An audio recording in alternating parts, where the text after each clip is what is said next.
Let's all go to the lobby, lobby, lobby. Let's all go to the. Let's all go to the. Let's all go to the lobby. Let's all go to the. Let's all go to the. Let's all go to the lobby. Let's all go to the. What is up, Baruskis? With me, as always, is Marco Dupa. But, as you keen watchers and listeners may notice, actually listeners wouldn't notice, we have Fremen of the show and frequent contributor at this point, Rob, with us. Yeah. Honored. Thanks for having me, guys. If you don't know, by me starting this episode, you got to figure out by now, this is an episode of the One Reel In podcast.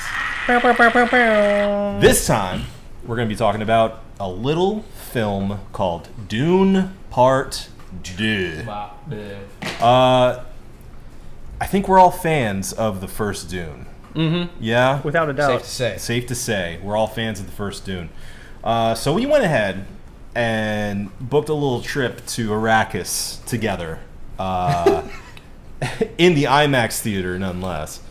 And we went and watched it together, holding hands, and feeling very good. It was beautiful. Not to spoil anything, but Dune Part 2. What can you say? What? Well, we're gonna go. There's a lot we can we're say. gonna spoil a lot. Okay, thank you. Spoiler warning for Dune Part 2. Yeah. This is your first and last warning. So I think what I want to do first is pour a little water of life for everyone. Ooh. Just to get in the mood, you know. Okay. I concocted a little juice to enlighten us here. You got pictures of that, right? No. You need to get pictures of it before we kill it. Okay. Producer. Everyone pulls with the water of life. Pulls with the water of life. Wow, that's great. Okay. That's going to make some riveting. Yeah. Yes. And wait, can you get one more of it by itself? It by itself, sure. Okay. Like put it on the table, maybe? Okay. I don't want to be on camera. Oh, she's on camera. You're on camera. Oh my god. Wow, you blew out everyone's eardrums. That's great. Yeah. That's so nice. Okay, I got it. Everyone enjoy. This is Dune, not Star Wars. C-3PO. Do it. Do the thing. R2D2. I mean R2D2. Yes. Thank you. Wow. Do R2. Do it. Please, may I pour your glasses? Oh, please. Like I said, if this doesn't send me into a coma that makes me trip bowels, I'm going to be upset. I want to know all the secrets of the universe. Well, here it is, friends. It's hypnotic. At least I'm not Geeb. Where's the last one? Oh, here's you. Well, thank you. Thank you so much. Such an artful Is there hibiscus in this? decanter Thank you. chalice as well. Thank you. I bought it just for this occasion. You dog. You dirty dog. Well, cheers, friends. do you put flowers in it after? Cheers. You're here. Oh. I have become Timothy Chalamet. I will start yelling now. I have become Destroyer of worlds. Destroyer franchise. I am Willy Wonka.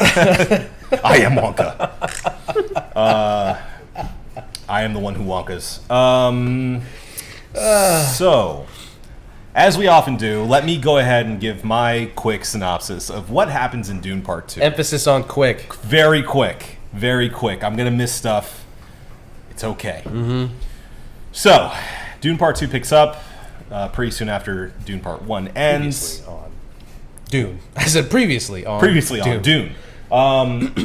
And essentially, this is the story of Paul Atreides finally taking up the mantle as the leader of the Fremen and Arrakis. He is early on apprehensive to take on that role, and but you know, there's a lot of scheming afoot. Okay, there's a lot of scheming that's been going on. However, he says he's not going to be the sort of the master of the Fremen. He wants to fight alongside them.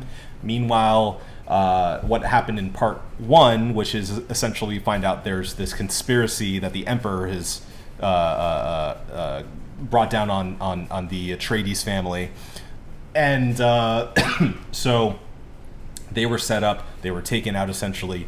Most people don't know that Paul's still alive. He's been living with the Fremen. Long story short, the Emperor is trying to set up an alternative to Paul to become this messiah figure for the Fremen, because this plan has been set afoot for, you know, decades upon decades. There are thousands of years. Yeah. So that guy's name is Fade Rotha. He is Austin Butler, and he's put up as this foil to Paul. He takes over for what's his name? The Baron?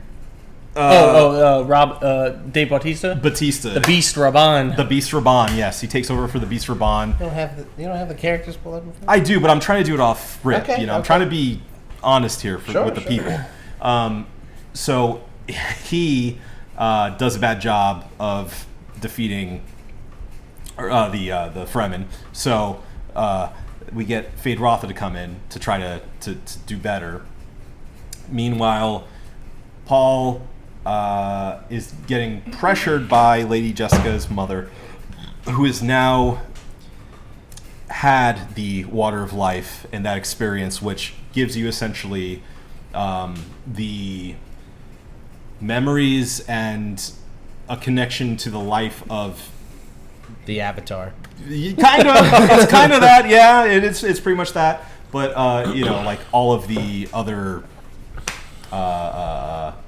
Reverend Mothers? Reverend Mothers, yes. All the other Reverend Mothers. Plus, it makes here. her unborn fetus conscious. Yes. And telepathic. Yes. Plus, it makes her kind of a... No, I'm kidding. I mean, she's kind of a jerk. She's a little bit of a jerk. I wouldn't say that, but Some people would say. Yeah, and so once she has that experience, she suddenly, like, a switch is flipped, and she's like, look, you got to drink this juice, man. This is gonna do it. You don't want none of this. You don't want none of this, man. Yeah. So she's pressuring him to have that. Everyone thinks that's gonna make him die because juice, man. Traditionally only women can have it, and Finally, yeah, something for the women. Equality, right? Right. And so eventually, Paul has to go down south to the more radical Fremen, I would say, and because Fade attacks the north, he goes down south, meets these people. He finally accepts that he needs to do this to drink the juice. But meanwhile, tells Shani, who he is now in a relationship with, that, you know, everything's going to be fine. In a sleeping bag. We got to do, you know, I got to do this. So he does, and suddenly crazy in there. Suddenly they poop in those, you know. Suddenly the world is unwound in front of him, but he is essentially comatose. Shani brings him back to life, essentially with her tears, her life, and I forgot about that. Yeah, and This is why we need the synopsis. yeah, and so eventually, I should say also, Paul adapts to the Fremen way of life. He's able to ride the giant sandworms. That gives him respect. He ends up, after drinking the juice, going to the kind of central hub, the sietch of the southern Fremen. And some people are like skeptical about him still because they think he's this outsider who's trying to be this Messiah or act like this Messiah who's a false Messiah, because he is. But he goes, and because he has he's come back to that. He's got he's got the power of the juice behind him, so he's able to essentially he puts the fear of God in them essentially, and says like, look, man, your mothers have been telling stories about my coming. You should fear because I'm here now, baby. Yeah, I've got the juice. Okay. And so eventually they're like, yeah, man, you got the juice. You're right. Meanwhile, Johnny is like, my boyfriend's crazy now. What's going on? Yeah. But Gurney Halleck, who also came back, he's still around, is like, hey, shut up. This is part of the plan. Like, chill. Yeah. Meanwhile, Gurney lets Paul know, hey, we got nukes, baby. We've been hiding nukes this entire time. Yeah. We've had them planted here forever. Very cool. And so Paul, I forget how this comes about, but he eventually talks to the Queen Witch, right? The Reverend Gaius Mulhame. Yeah, and isn't she the one who reveals that that Lady Jessica is a Harkonnen? A Harkonnen, yeah. No, he learns that from the Jews. Yeah. That's right. The juice gives him that. Not only she's a Harkonnen, but she's the Baron's daughter. Yeah, the daughter of the She didn't Baron. know that. She didn't. Apparently, she didn't know that. Yeah, she didn't know that. Yeah. Yeah.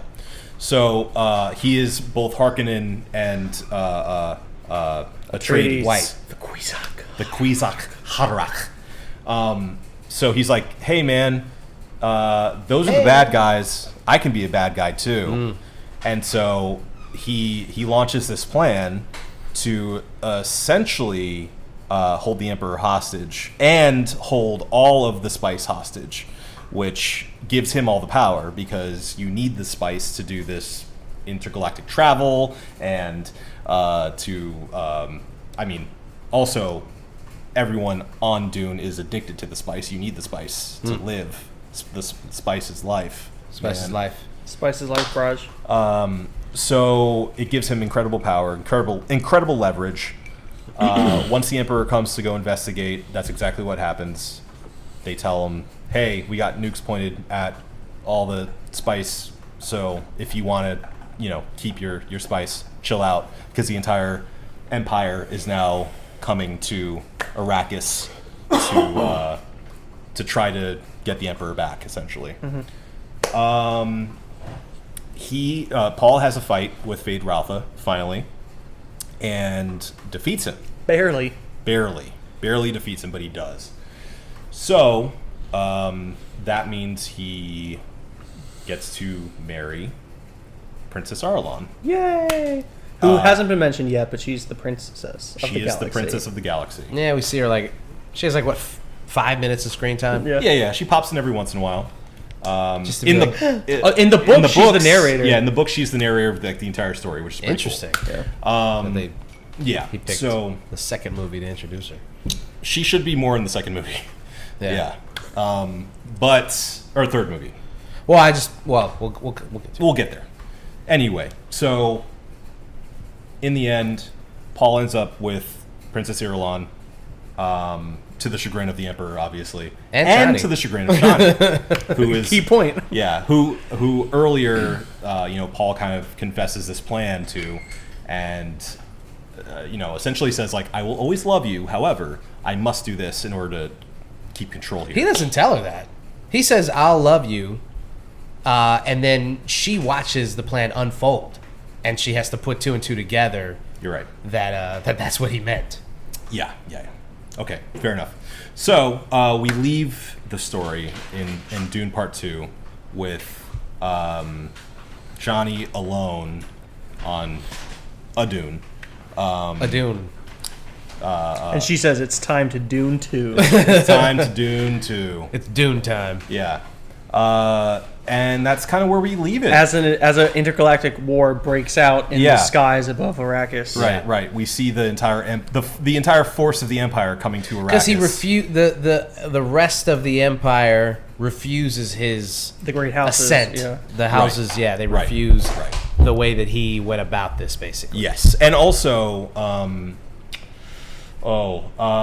he has the full support of the Fremen at this point. Yeah. They are wholeheartedly believing that he is the Messiah. Yeah. That they've all been waiting for, and I mean, Paul essentially takes up this Jesus figure, and literally says, "We're starting a holy war, baby. Let's go." Let's Okay, rock. not literally, didn't literally. Let's rock and roll. Pretty much. Kind of, basically. Yeah, it's time for a holy war. Let's do it. Let's do this. Yeah, so let's do this too. Let's do this. Part 2, and that's it. Okay. That's where we leave it. You know, you did that in about 13 minutes. Not bad. I know we left out a ton, but Yeah, I mean, you know, it was You did the bare best bones. under the circumstances. The bare a bones. little rambling. I understand. It would have been better if I went for my script, but you know, Yeah. it's okay. Yeah. It's okay. Yeah. He was rehearsing it in the mirror beforehand. yeah. Yeah. Yeah. It's tough. It's tough. I think I would love for Frank Herbert to hear your synopsis of his. Me too. Probably, like, oh, yeah, no, he nailed it. That's He's exactly what I was going for. He's looking down at us right now. Yeah. Slow clapping. Pretty much. All right, I'm interested, first of all, in a few key things that was part of your synopsis. Okay. The false messiah thing. Can we get into that? You have an interesting read on this movie that I, that I didn't think. Well, okay. So the reason I say that, and mind you, like, Rob and I both read the book. Wow. Rob. I mean, I guess I'm a fucking idiot. I didn't read the books. That's not what he I'm said. gonna fuck myself. That's not what he said. Oh, you can read. No. Just saying, like, you know, we both have a little bit more knowledge on this world. More knowledge. It's been a More knowledge. It's been a while. So, you know, like, Wow. I'm not 100% up to date with it, obviously, but, you know, some stuff comes into my head as I drink the juice. But He's got the juice. he's got the juice. But I only say that because it is specifically pointed out that, like, Paul isn't really all that special, you know? Like, there have been others that have been positioned for this, you know? Yeah. So, like, that alone makes you think. Like, Well, he's the only one who, so far, has been capable enough to take up the mantle. Yes. sure. That's so. One of the things about like Frank Herbert is like Dune was kind of like a takedown of like the chosen one trope in Yeah. a way. Yeah. Saying like, oh, you know, usually it's like, oh, you're the chosen one. It's been foretold, and Yeah. he's basically being like, no, all this chosen one stuff is hooey. Yeah. It's been made up. There's like 8 specifically- chosen ones. specifically to just try to control the people who believe it. Right. And you've been positioned to be this chosen one. At the same time, it's a self-fulfilling prophecy. Yeah. At the same time, he did take up the mantle and become the quote-unquote chosen one because no one else did exactly what he did. Sure. And so it's really one of the really brilliant things about Dune is that it's ambiguous. Is it a fraud or is it real? Yeah. Or can option C, is there a difference? Right. You know? Right. Well, that's what I find so subversive about the story itself is, like, it is a takedown on religion. You know, like, it is saying, like, religion is power, and it is wielded by the powerful to control the common man, Yeah. the fighters, if you will. You know, Yeah. like, and The then free man. yeah, and then who fights and dies? You know, it's the people, the believers. Yeah. Brown So- people. Yeah, the brown people. So I just I'll say, first of all, that's why I said, you know, false messiah. I mean, he could be. Rob's right, but my read on it is that, like, he did do things that others didn't clearly. But I think there could have been others that did that had the situation worked out the way it should. And I agree with you that, like, yeah, he's not the real Messiah insofar as he decided Yeah. to be that Yeah. Yeah.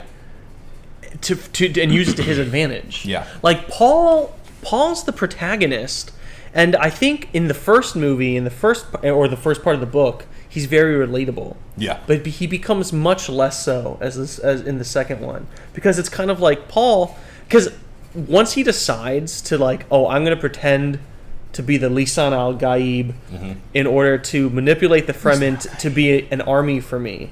Right.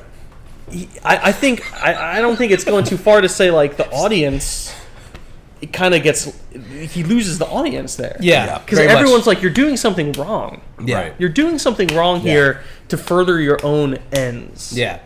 It's very clear once he takes the water of life, like this character switch. And you're with him right up until that point. And even at that point when he decides to do it, you're like, does he even need to do it? I mean, you're doing fine. Yeah, you're still fighting back.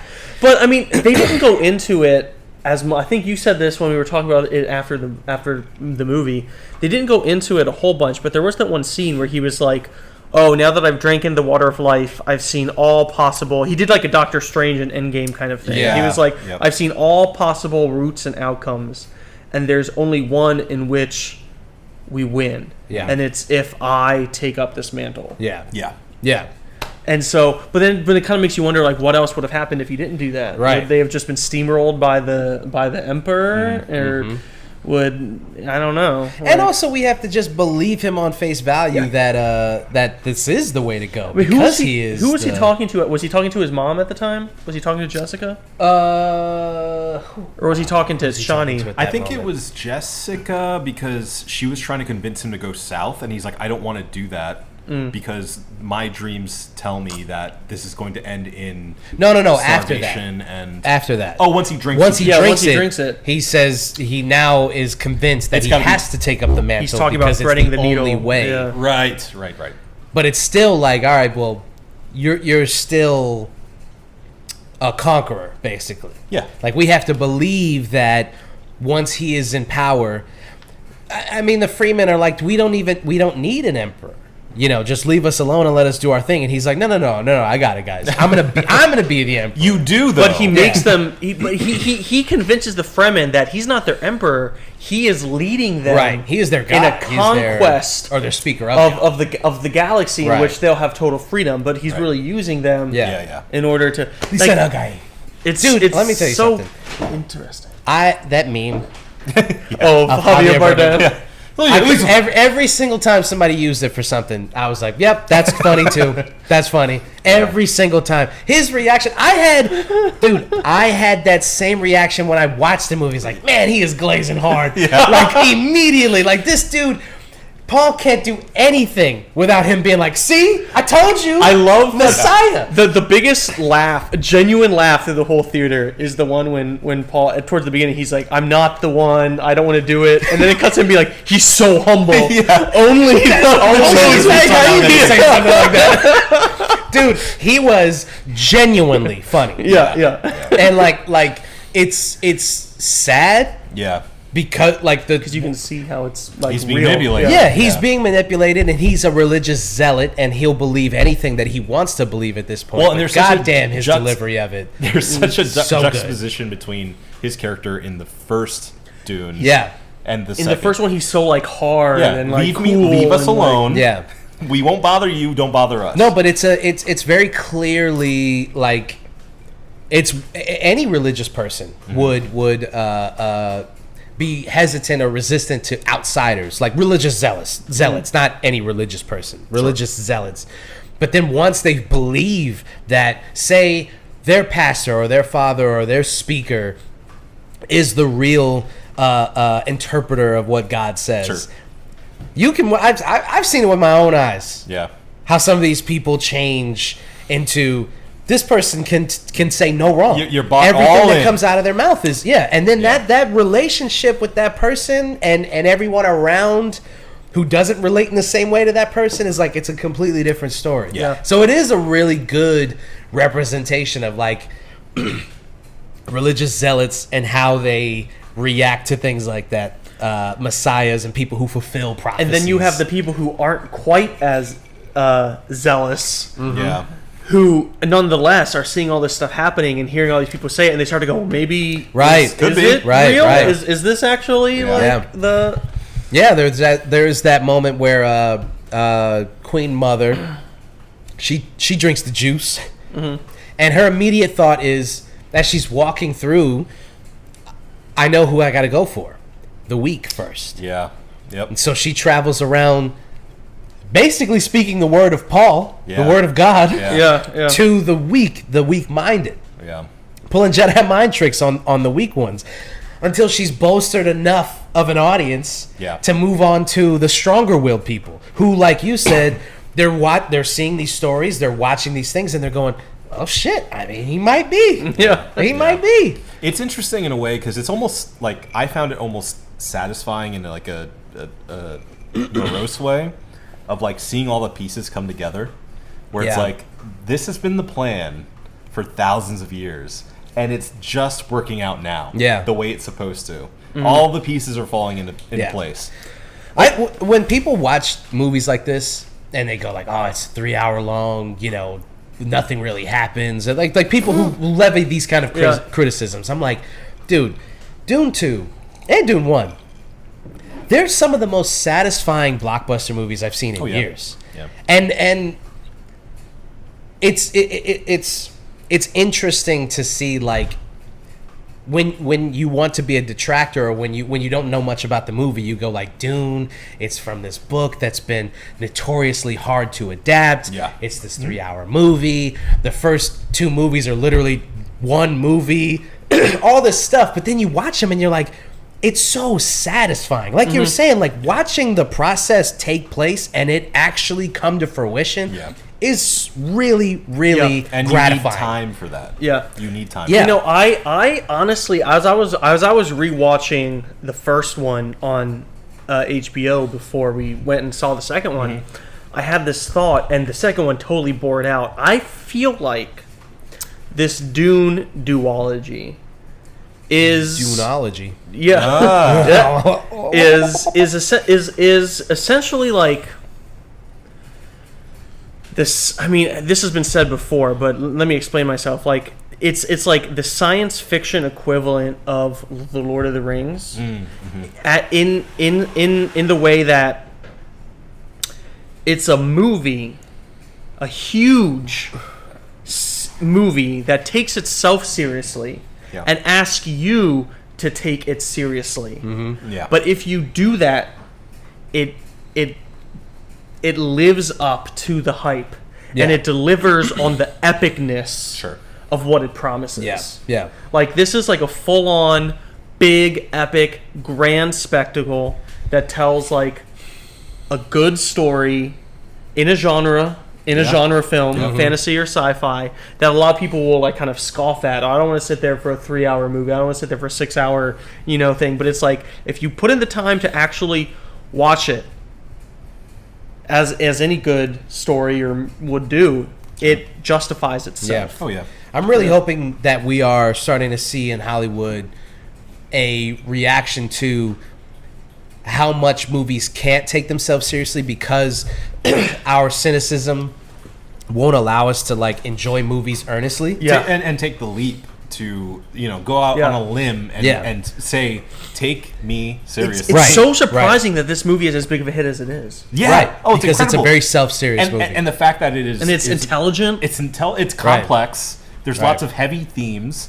There's levels and there's no one winking at the audience. No. There's no quips. No. There's no little sarcastic remarks to undercut what just happened. Well, that just happened. Yeah. Yeah. And for a very long time, probably for the last decade and a half of movies, Thanks, Marvel. you needed you needed someone to relate to the audience member and go, don't take it too seriously, am I right? Wink, wink. Yeah. And like you don't guys still into need it? that. You don't. This you movie don't goes, no, need that. take it seriously. Yeah. If the premise is smart enough and engaging enough, I've never felt like you needed the one character to aside to the rest of us and be like, guys, we know it's kind of silly. Yeah. But just stick with us. Like, fuck that.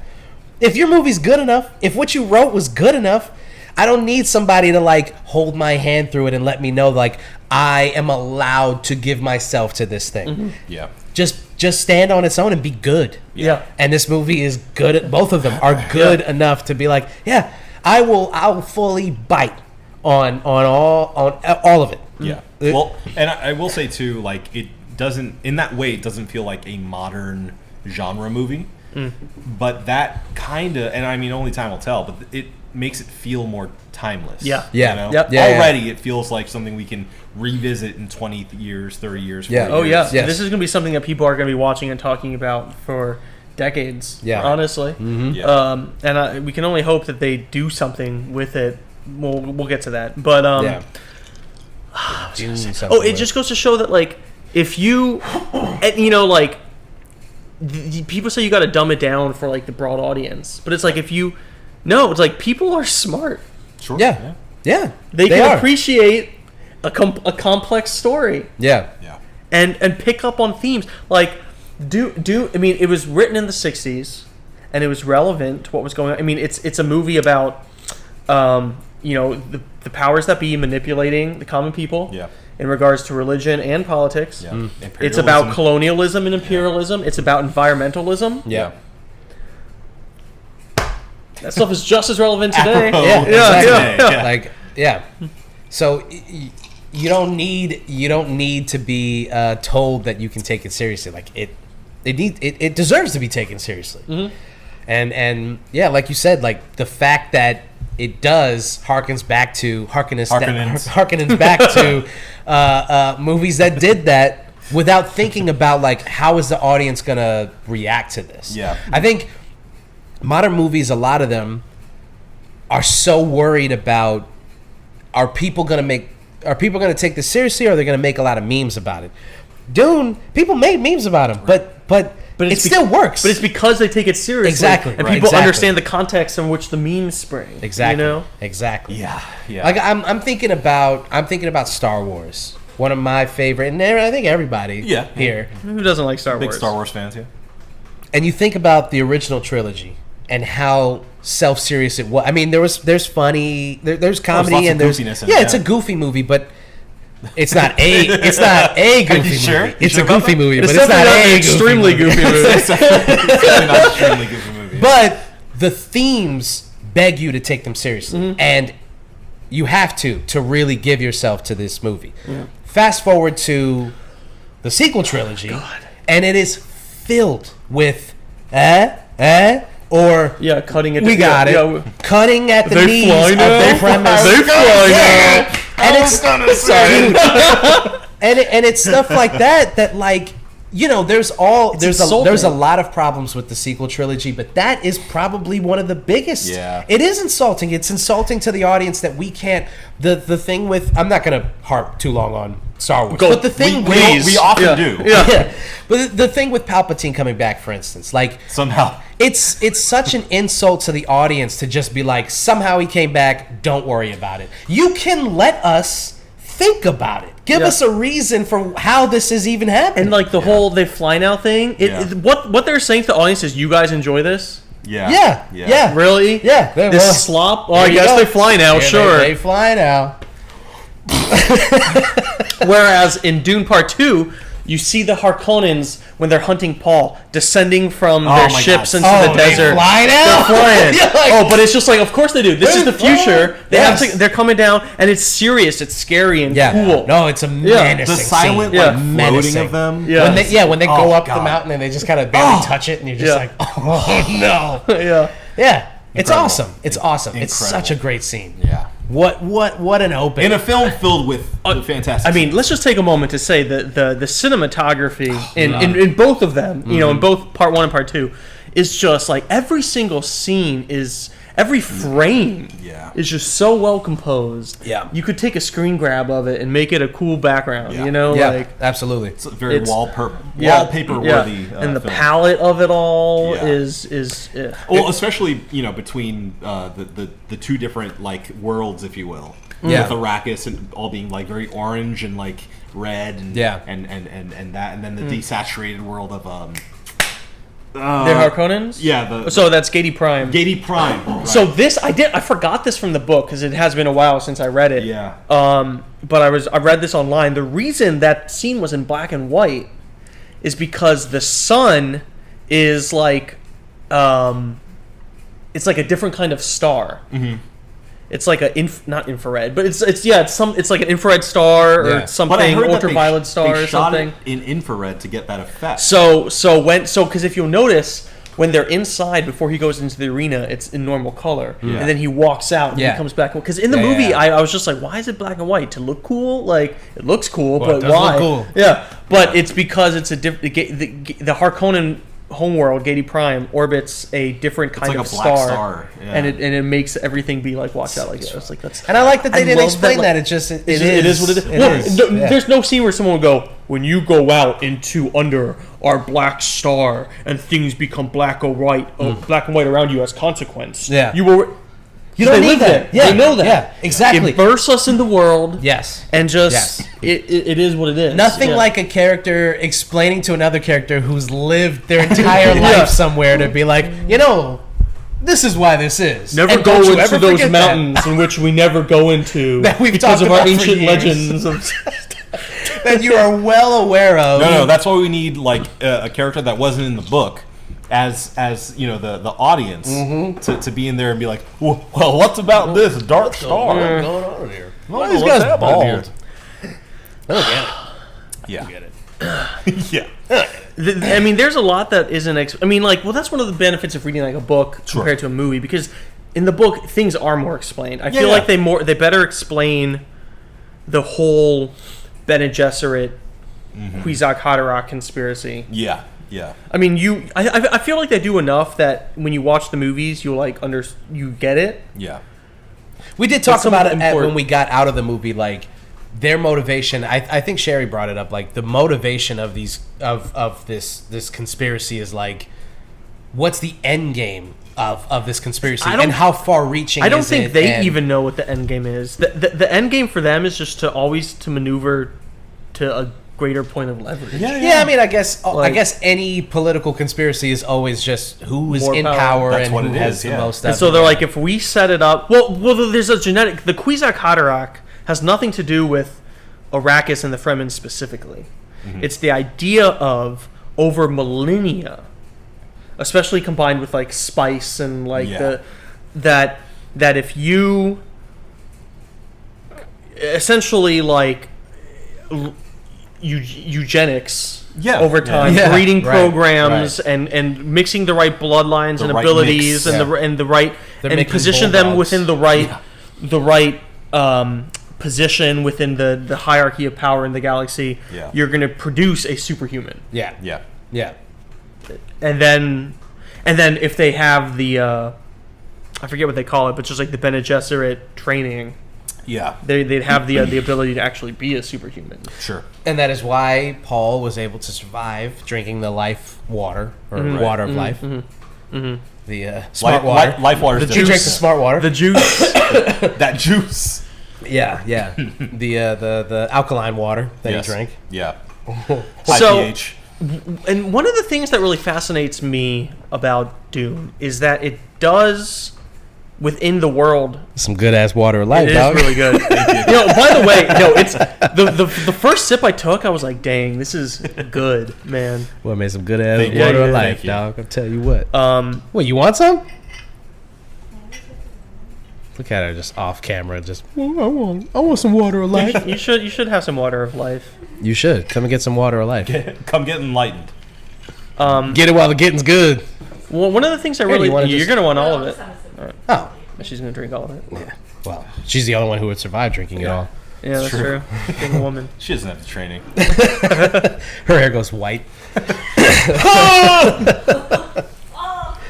One of the things I really like about Dune also is that it canonically within like its own world takes place in our timeline. Yeah. It's not like an alternate universe where there's like a galaxy. It takes A galaxy far, far away, if you will. Yeah. It says at the I forget what it's in like year 1951 Yeah, or something yeah. like that. Like the idea is humanity colonized the galaxy from Earth at some point, and just so much time has passed that it has become like a completely different like society in Yeah. the world. Yeah. I just think that's fun. love that. I like the like far future kind of Yeah, stuff. I love that. Yeah. I love when because you have to start thinking about how that how we could get there from here, Yeah. right? As opposed to something like Star Wars, where you're like, it's kind of a cop out to be like a galaxy just is, far, far yeah. away, where you just like don't worry about how it connects to us. It gives you so much, like, you know, such a blank canvas to like go off on. But Yeah, and it's kind of disappointing, honestly, that they don't use more of the blank canvas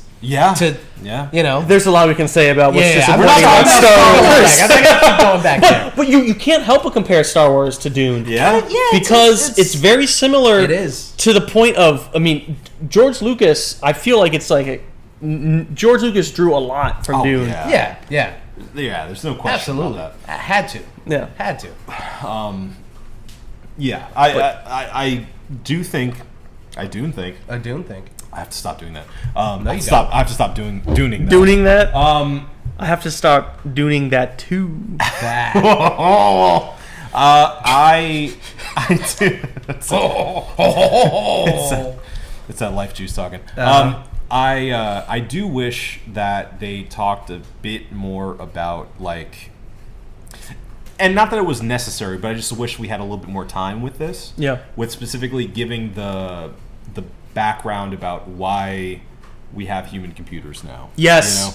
Yes. And- Because they didn't really go into that. They didn't touch on it really at all. They You didn't just really see it happen. What are they called? The mentats. Mentats, yeah. Which they didn't have in the second movie at all. Right. So actually, if you remember in the book, I forget his name, but the Atreides mentat Yeah.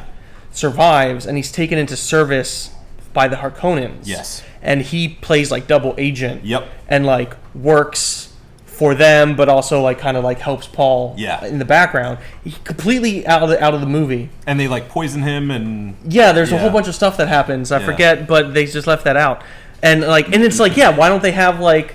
But it's because of the Butlerian Jihad. exactly.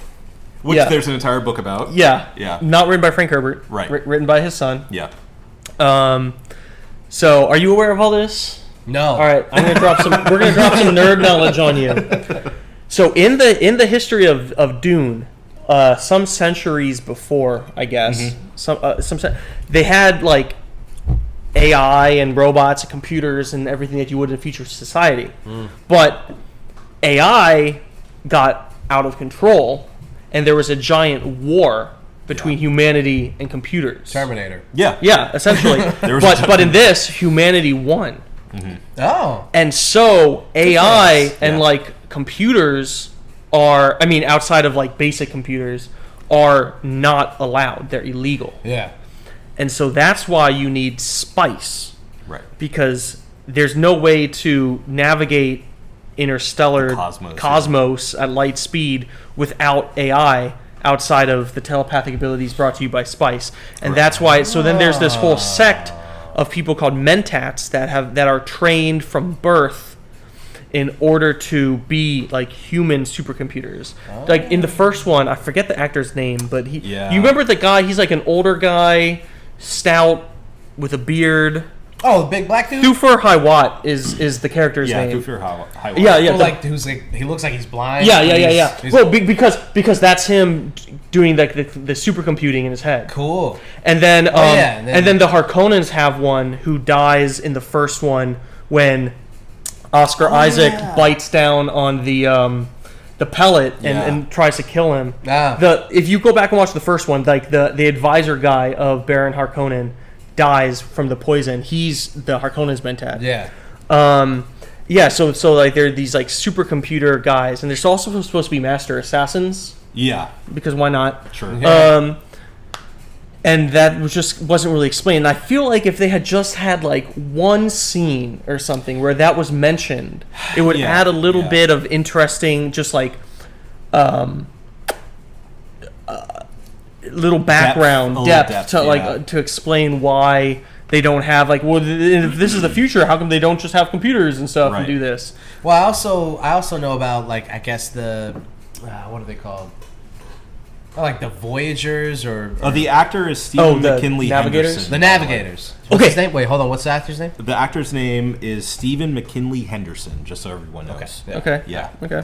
But yes, the Navigators. Yeah. Yeah. that's right. Yeah. So somebody else who read Brent was bringing this up. Okay. Owner of Red Light. He was telling me he's a huge Dune fan. So probably should be here to be able to connect with you guys about the book. But he read all the books and he was asked because he hadn't seen the movie yet. And he was like, so how'd they do the navigators? And I was like, They didn't. I don't know what he's talking about. That's the one. So when I was like, what did I wish that they had done that they didn't? And it was the talk about the Balerian Jihad. Yeah. And I wish they had more of the Mentats. Yeah. And the navigators, because in the book, and to David Lynch's credit, in the 80s version, he does this. It's like one of the first shots, isn't it? Well, yeah, because early in the story, Yeah. the navigators are the people who use spice to navigate the galaxy at light speed. Right. And they have become so addicted isn't even a strong enough word to it. Like they wouldn't exist without they're infused with spice. They're like in a pool of and spice. they've essentially become mutants. Yeah. They don't look humanoid. Well, they're like slightly humanoid, but they're kind of like described as like fish people. Yeah. Because they're in these like vats of essentially like water of life. Yeah. Yeah. And in the Dune in David Lynch's movie, they're like giant like blubberfish. Yeah. Yeah.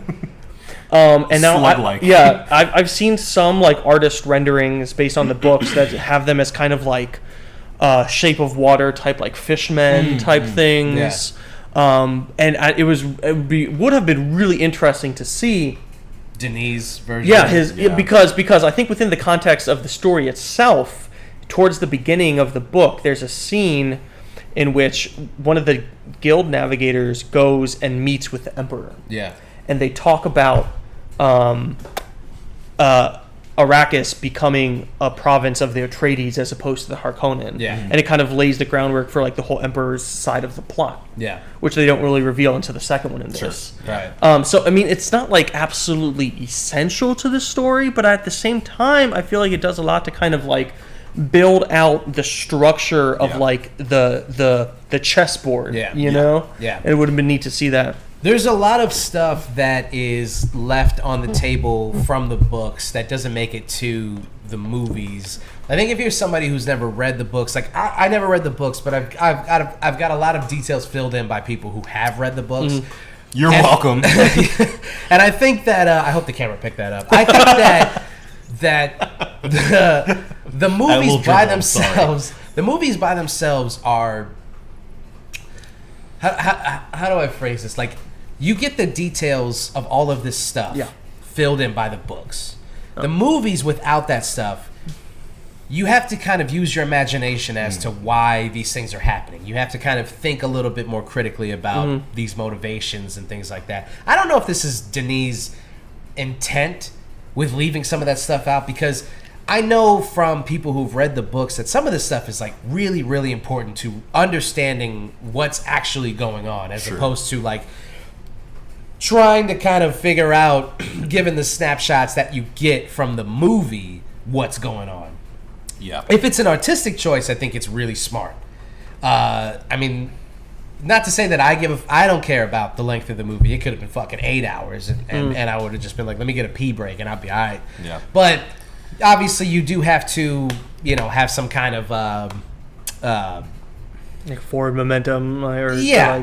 brevity. yeah, and you have to read the books front and back and understand how can I tell the story. What's essential? Yeah. And then so it's interesting to see what Denis decided was essential. I actually read an interview with him about this, and I forget exactly what was like the point that they were saying, oh, you left this out of the book. But then he kind of used that to talk more broadly about he was like, basically what you said. He was like, when you're making a movie, I want to tell the essential story while also key in on what I feel like are the actual themes of Herbert's novel. Yeah. And he was like, to me, the most important theme was the subversion of the chosen one trope. Yeah. And he was like, so I wanted to shape what I included in the movie around highlighting that. Yeah.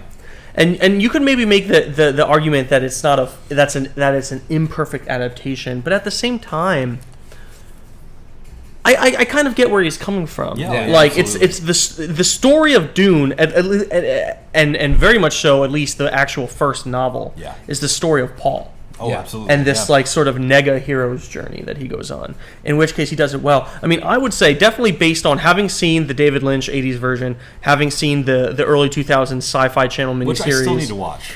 A miniseries is probably I'll- the only way to pull I'll this watch off. it with you sometime, but Okay. it's not great. Okay. It's not terrible. It's not great. It's a Sure. It's a 2000s miniseries.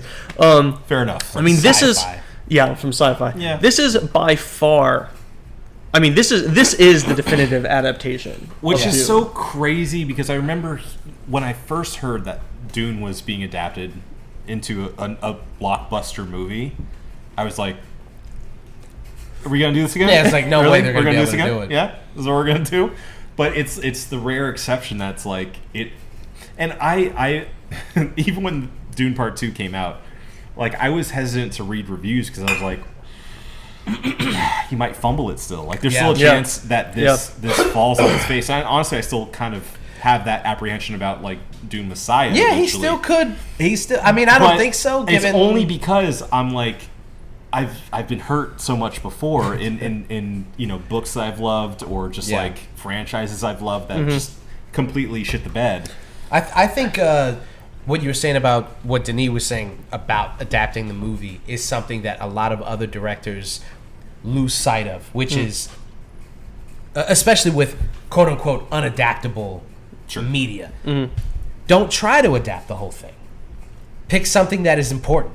The elements that are important to the story that's being told. Frank Herbert obviously had themes and ideas that he was trying to get across using all of these hyper complex ideas, but if you can condense those things and make and push them out into this beautiful cinematic world while also still touching on those ideas while also still making an entertaining movie, that's the best that you can do. I think that's the best way to go about doing those. What's the Stephen King book that's everybody says is unadaptable that they tried? Is it The Stand?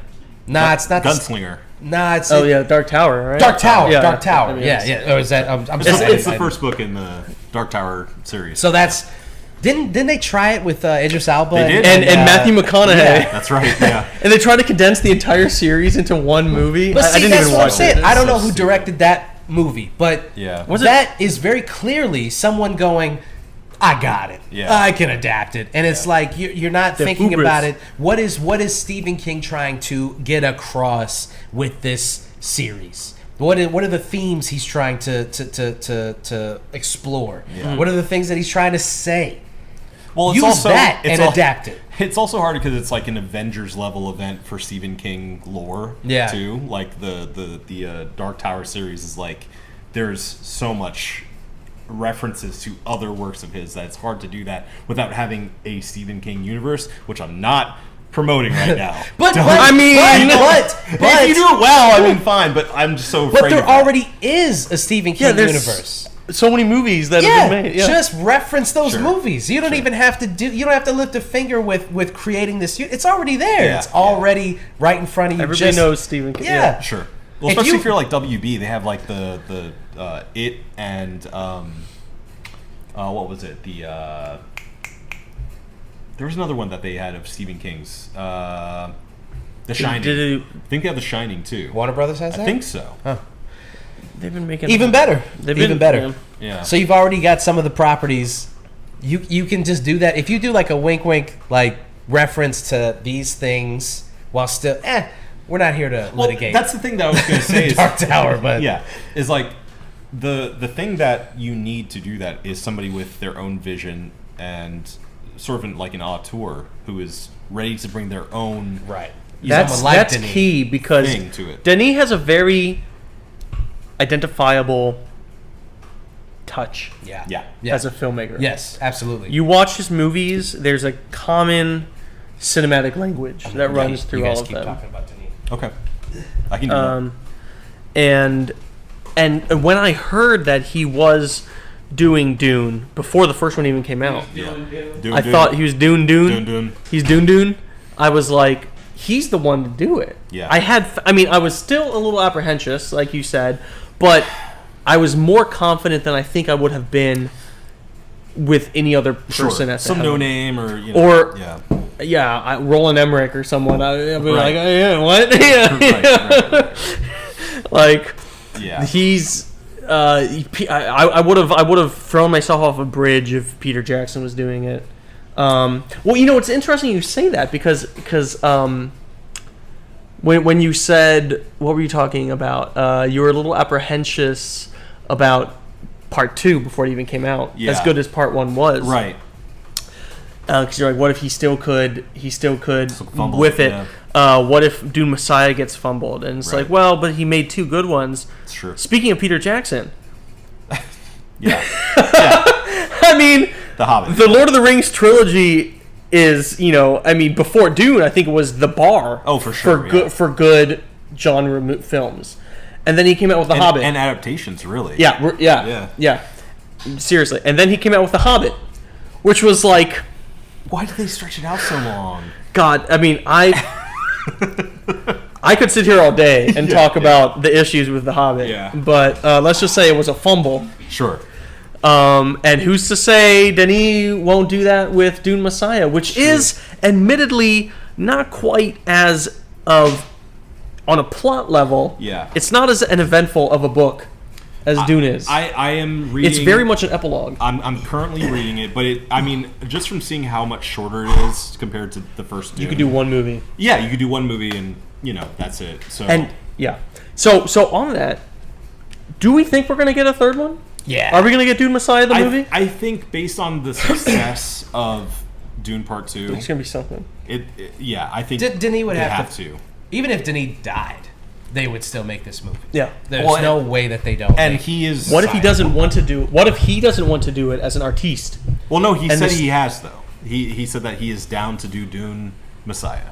Even if he didn't So- want to, they would be But like, he did- sorry. You're gonna. He did say like Dune Messiah would be the cap on his trilogy, sort of. And I think that's the right way to end it. Not giving out any spoilers, but there's the first 2 books in their own way. I mean, the first book in its own way tells a self-contained story.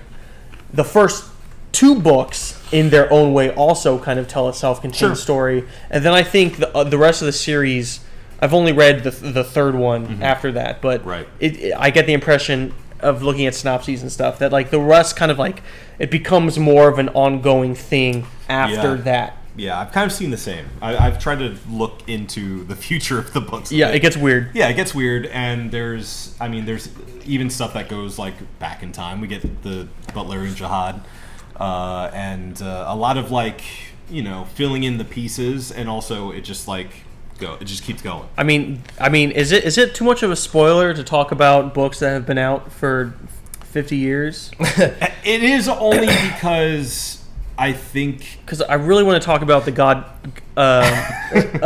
Emperor of Dune. well, there's no way to Yeah. know what Denis is going to put in his my versions. yes, correct. My only apprehension, and I don't think they even get to that honestly, but Yeah, my only apprehension is that it will tip a hat to where Messiah goes.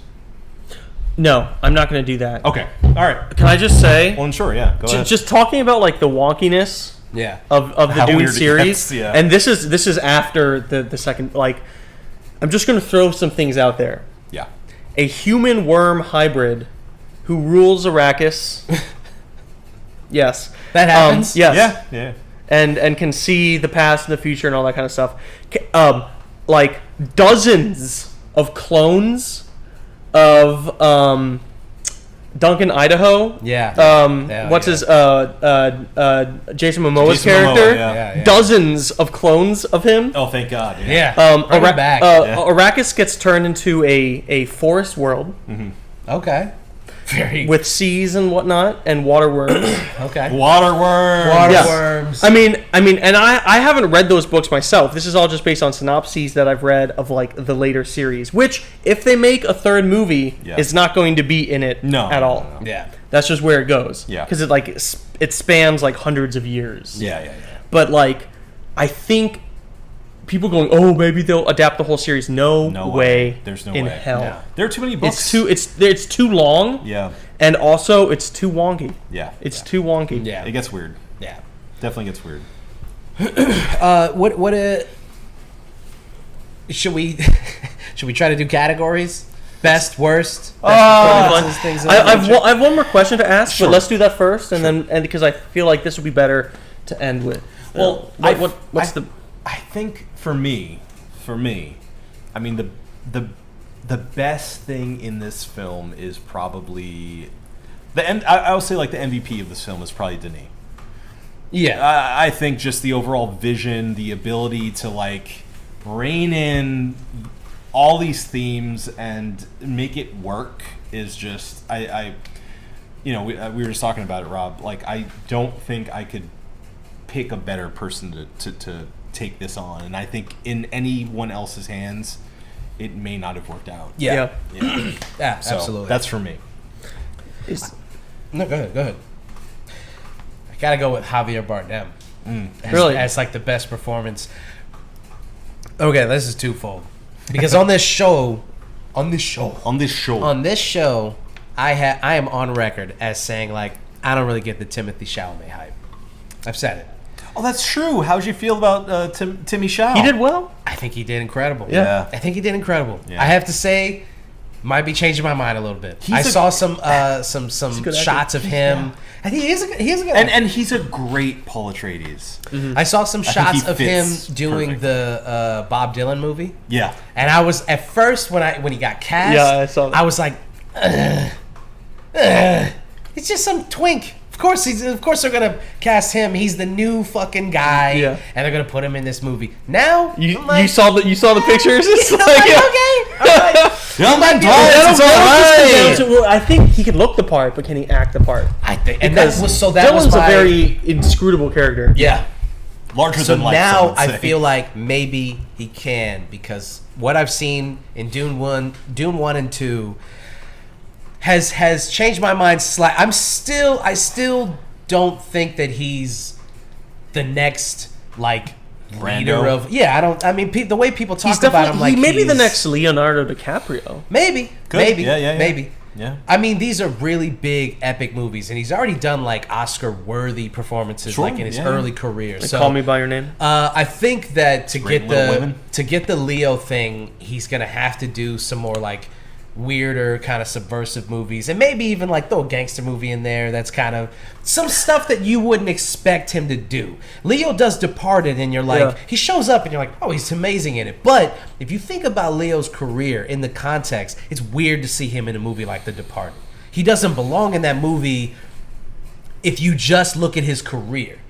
Talent-wise, of course, he's awesome in it. Yeah. But he doesn't belong in a gangster movie. It's Leonardo DiCaprio, dog. It's Titanic. And that was still more earlier in his career. right. I mean, yeah. he'd already done a lot of stuff, Was it, but like he had already been in Gangs of New York, hadn't he? Yeah. Which is kind of gangster-y. Yeah, but we're Old talking time. like Old time. street level Yeah, gangster yeah, shit. yeah. Like, OG. yeah. And he just like he pulls it off, obviously. Yeah. I want to see Timmy Shal and some shit that you're like, because so far everything that he's in, I'm like, gritty, of course he's yeah. I want to see some gritty, nasty shit. I want to see him do something where you're like, this guy's getting dirty in this movie. Side note, I'm very interested in seeing this Bob Dylan movie. Yeah. Because it's either going to be absolute trash Yeah. or really compelling. And I just hope that it doesn't fall into like the same old like walk hard music biopic. All the tropes. Yeah, Tropes. because we already did a Bob 'Cause Dylan there's biopic, a- and it's it's exactly what a Bob Dylan biopic should be. exactly. I'm kind of like, why they anyway. Yeah. It's the same thing with the Beatles ones too. I'm like, Oh, yeah. I like the Oh, idea yeah. and I'm interested, but like, Beatles movies. I feel like Beatles I'm already cinematic universe. yeah. I'm done with musical biopics. Yeah. Honestly, I'm done with them. So I really don't need to see a Prince one or a Stevie one or You know they're gonna come. exactly. Absolutely, They're yeah. coming. Yeah. Well, that'd be cool if they made a Prince one and the entire film was just kind of cast in like a purple hue, Yeah. like a purple. That would be sick. Yeah. That would be sick. Yeah, Lots of that would be fog for sick. some Yeah. reason. Yeah. I mean, we already have Purple Rain. That's Yeah. a Prince biopic right great. there. Yeah. Right? There it is. Okay, so I said all that to praise Timothée Chalamet, but I do think I love I just absolutely love Javier Bardem in this Javier movie. I think Bardem. he's so good. And like what we were talking about before about like his transformation from the first one to the second one, his belief, watching it take place over the course of both movies, watching him go from this like stone cold like you can't sit at this table like I'd rather you die in the desert, we have no sympathy for you, to turning around and being like, this is our Messiah, and he seems weak and overwhelmed by the power of who he believes is his Messiah. Javier Bardem he's perfect in this role. He's perfect, absolutely perfect. I mean, honestly, I think this movie was so well cast. Every single actor was exactly what was needed for that character. Yeah. Every single one. Yeah. I mean, Skarsgård as the Baron. Oh my God. So good. I mean, Zendaya was great. Austin Butler surprised me. We got to give some props off. Yeah, we got to give some props to Austin Butler. That was one of the first things we praised coming out of the theater. Was how good he did. Yeah, we didn't talk about him enough, but he's a good bad guy in this. Yeah.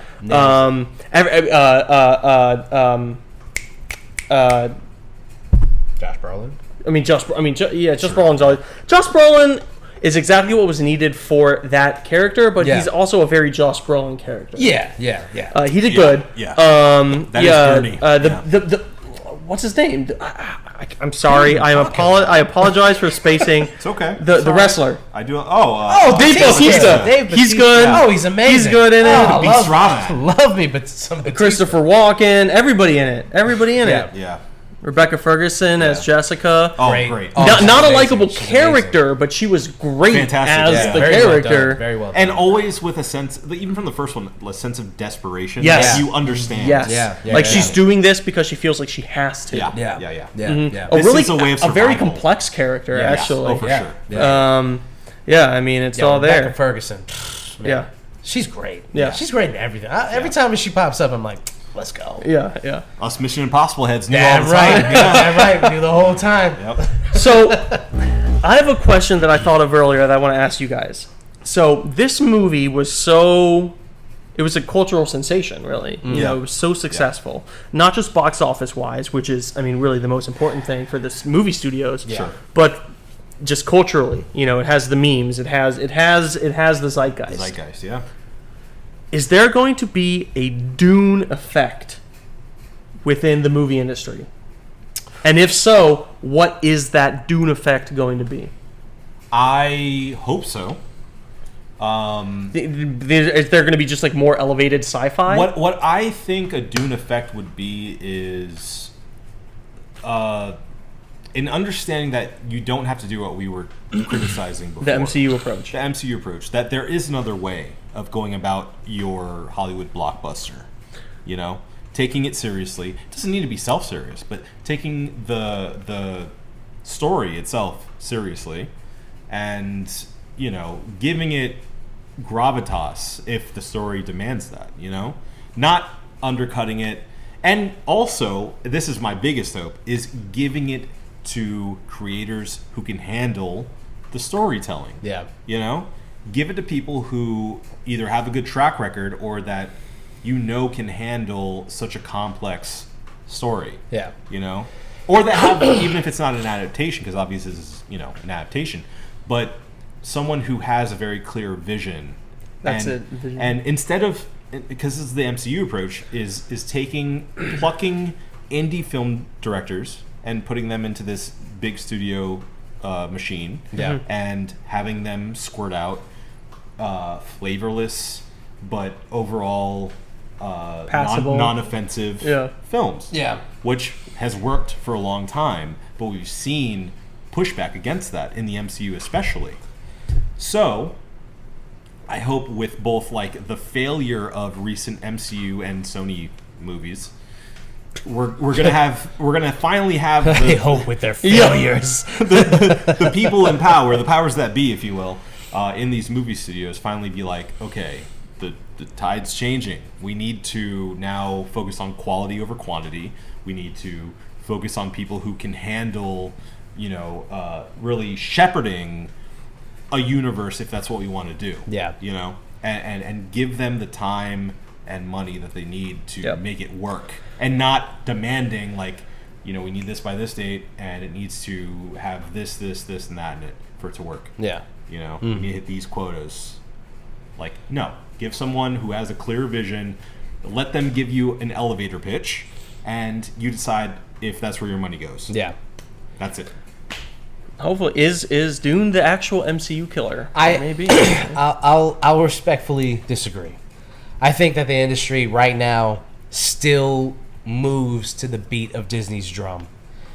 Whether these movies are successful or not, I think that there is still a little bit left. There's still a little bit of water of life A little juice. left with Disney and with the MCU. I believe that if they come back in this next phase and have even one successful movie, if the new Captain America is successful, the Deadpool movie that's about to come out, that's going to do numbers. Oh, yeah. It has to just be a decent movie, and people will be like, MCU's back! Right. And that's all that matters. Right. As sad as it is, I believe that they still hold the reins to blockbuster movies. And you see it when other, auteurs do blockbuster movies and they don't do as well. Really think, we're looking at Christopher Nolan, Denis, and... McG or not McG? I'm sorry, not McG. I'm sorry, not who's directed the last? Is it 2005? I'm sorry, I misspoke. The last director of the Mission Impossible movie. Oh, it's not McG. McQuarrie. Yes. Sorry, McQuarrie. not McG. McQuarrie.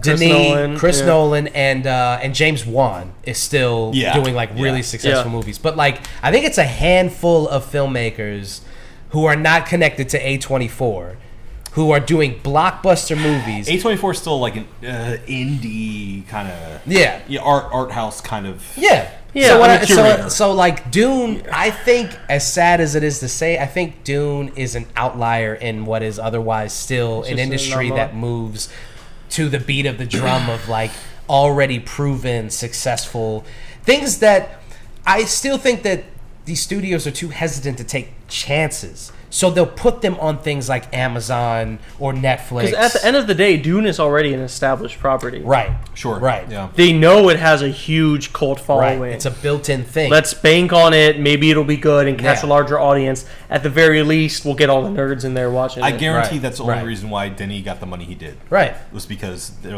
even if it sucks, people are going to show up for a Denis Villeneuve film.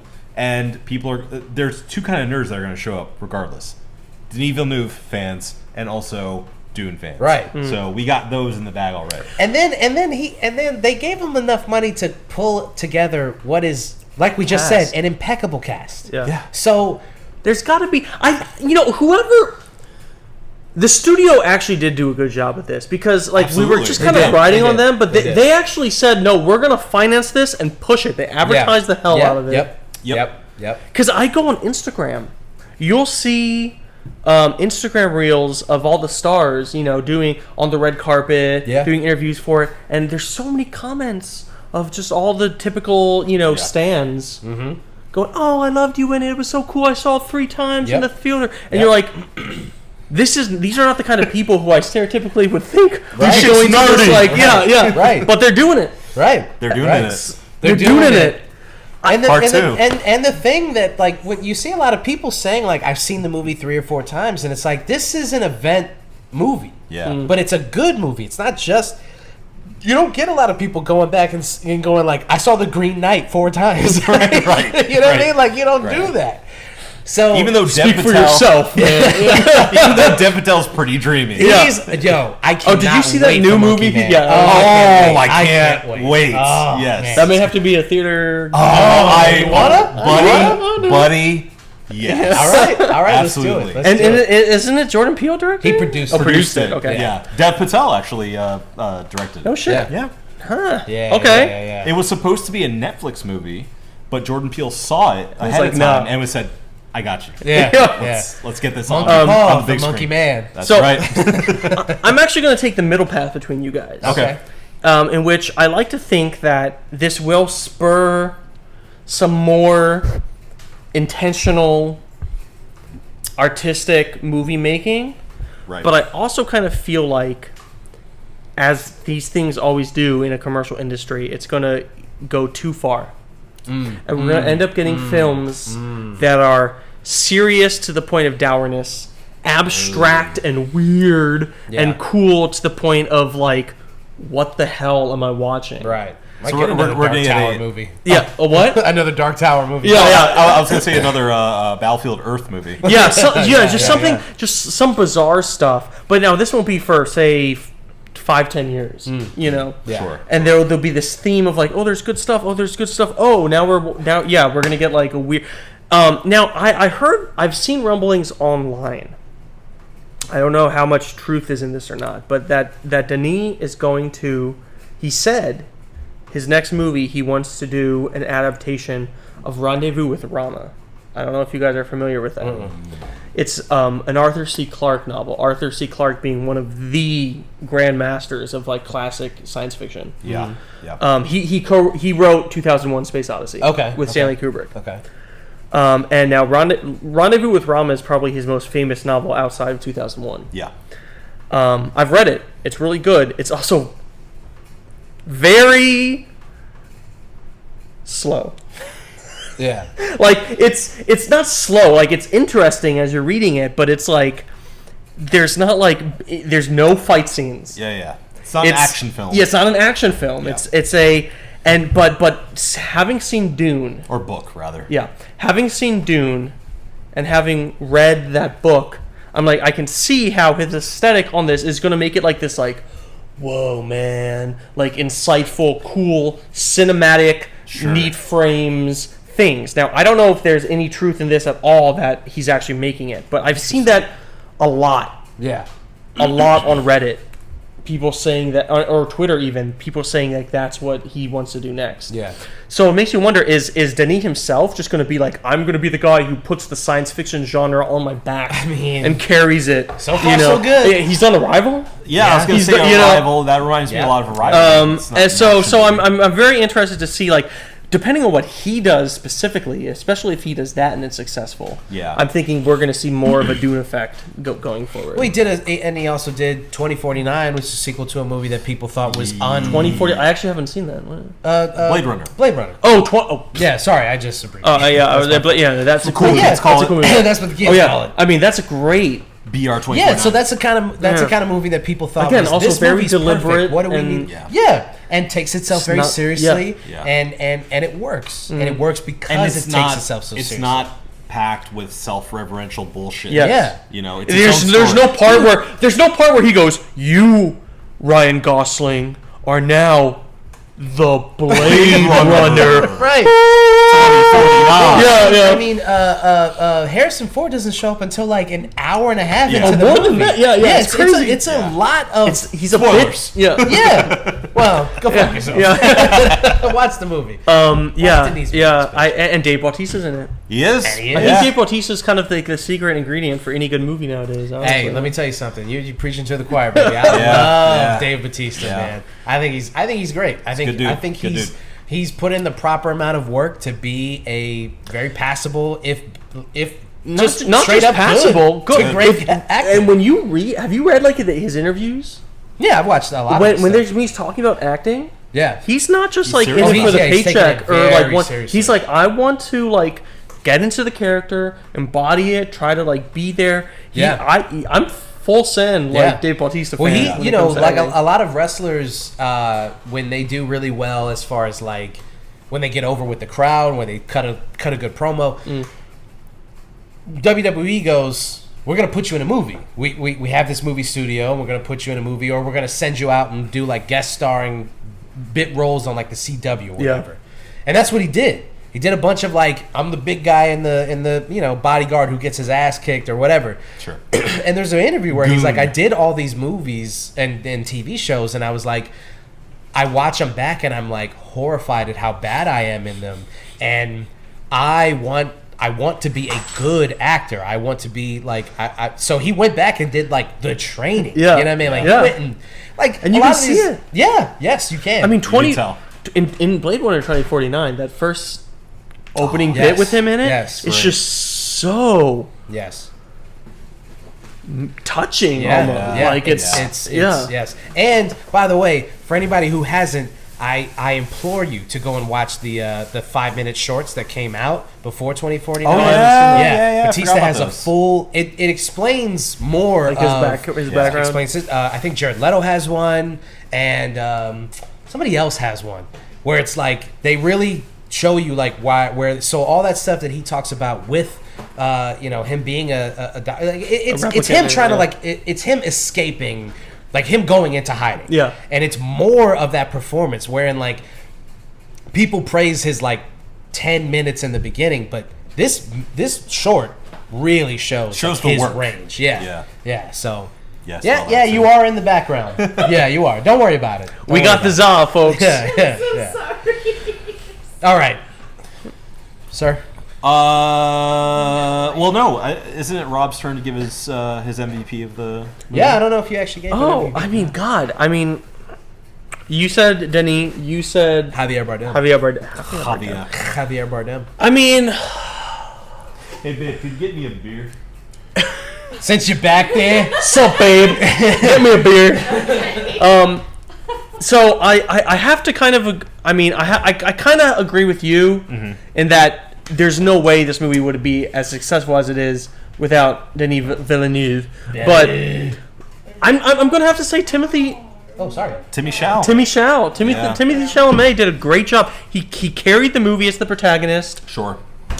He's likable. Yeah. He's strong. He's relatable. He's good. He's a Yeah. good protagonist. Timmy Chalamet. And I've got to say, I want to throw. I also want to give a little bit of props to Zendaya. Oh yeah. We haven't talked about Shawnee a lot as a character, but especially Oh, no. especially a character who isn't given quite as much time in the books. Credit to Denis for fleshing that out more as well. But she really does a good job of, and I think this is necessary for the themes of the show, of the movie, really making the audience by the end of the film. I mean, the movie ends with her. Yeah. Really identifying with her and seeing what's wrong and what's right about all of this. And Yeah. she does a good job of like carrying that sort of like emotion. Absolutely. The torch is kind of passed, with audience members Yeah. from Paul to Johnny by Right. the end of the movie. I'm very curious to see if they ever make Dune Messiah, how they're Yeah. gonna like do that. Sure. And infants killing people and stuff. Yeah. They just skip right over that. I know that's a big sure. thing. Sure. Oh, and also, Anna Taylor-Joy is in this movie. Yeah. She's in it. That said, let's She wrap is. this up. Yeah, She is. Let's wrap this up. She had a day. She went in for a day. Aaron Yeah. Taylor Johnson's in this. He's a Harkonnen. Yeah. In the back going, yeah! Oi, bruv. Anyway. So, let's get, now that we've done the positive, we need to end on a negative note. We do? No, I think we should end on a positive note. But, all right, let's end on a negative note. I'm joking. Okay. No, rack my brain. I will I don't say, have any negative. the only negative thing else, and it's not even really negative, it's more of just like, I want to see where the story goes, is, like you said, Rob, excuse me, as soon as we got out of the theater, I was like, I need to see, like, where this goes for Chani especially. Yeah. Yeah, It leaves definitely on the to be continued. that's my only criticism with Yeah. the movie is the last 2 minutes. As powerful of a scene as it was, as far as Shawnee going off and she's clearly upset, and you can understand why, and the battle starting above it. Yeah. Like, I get it, and then just it ending. Yeah. I was like, I don't feel satisfied with that as an ending. Right. Like, the novel itself, all this, but like, I don't remember exactly how it ends, but it ends, it's the end of the book. Yeah. And this was just like, huh! Yeah. I'm like, come on. Yeah. I mean, You gotta give us a third one now. Yeah. I just believe in, I don't believe in, but I know that capitalism exists so Yeah. much so that, like, there's no way that a movie could be this successful and not do another one. So Yeah. when I'm walking out of the theater, I'm going, that movie was too good for them to not make a third one. Sure. Of course they're going to make another one. Like, Yeah. so I looked at that the same way I looked at the ending of part one. Part two was already planned, so it's not the same exact reaction, but I did watch the end of part 1 and go, well, obviously they're gonna make another. They have to. That movie was too good for them to not make another one. Yep. There's no filmmaker on this fucking planet that can make a movie, a blockbuster movie, that good and go, I did my job. I'm done. Well, that's it. Yeah, there's no Yeah. studio that would allow them. Well, and I'm to only curious, make one. I'm curious too because, like, as we were talking about, Shawnee's character has been altered from the book to be more prominent, to be a bit more like. As she should be. Yeah, to have more of her own like moral compass and like stronger character and be less subservient. And I will say in reading Dune Messiah, at least where I'm at right now, it's hard to picture Zendaya's Shawnee in this role. Because, So I'm curious to see how Denis Dune Messiah plays out because I see it working differently. I can't wait to see Zendaya and Florence Pugh heads on the screen as Paul's two women. Yes. Oh my god. Yeah. It'll be a good time. Yeah. So yeah, I'm excited to see that. Yeah. But anyway, Calm down. got excited. Yeah. Getting excited about that. Got excited. So with that being said, let us end this one reel in with a review of 6 out of 6 bottle caps. Marco, what would you give Dune Part 2? 6 out of 6. I don't know if I can if I can really even say a thing that I'd have to be nitpicking the thing I don't like about this movie. I think it's incredible. One of the best blockbusters of the past 10 years. Yeah. Can I go? Yeah, Rob, please. 6 out of 6. For having read these books, I've actually read Dune twice. Once in high school, once in college. For being like a fan of it, for being like this is such an epic. You know, for us being as much of like a sci-fi nerd as I am, and seeing these two movies being made and just doing it so fucking perfectly. Yeah. It's just filled me with joy. Yeah. I agree completely. 6 out of 6. I think this is one of the best modern blockbusters, one of the best modern sci-fi epics, and I can't wait for Dune Messiah. Hear that, Denny? You hear that? Come on, Denny. Come on, Denny.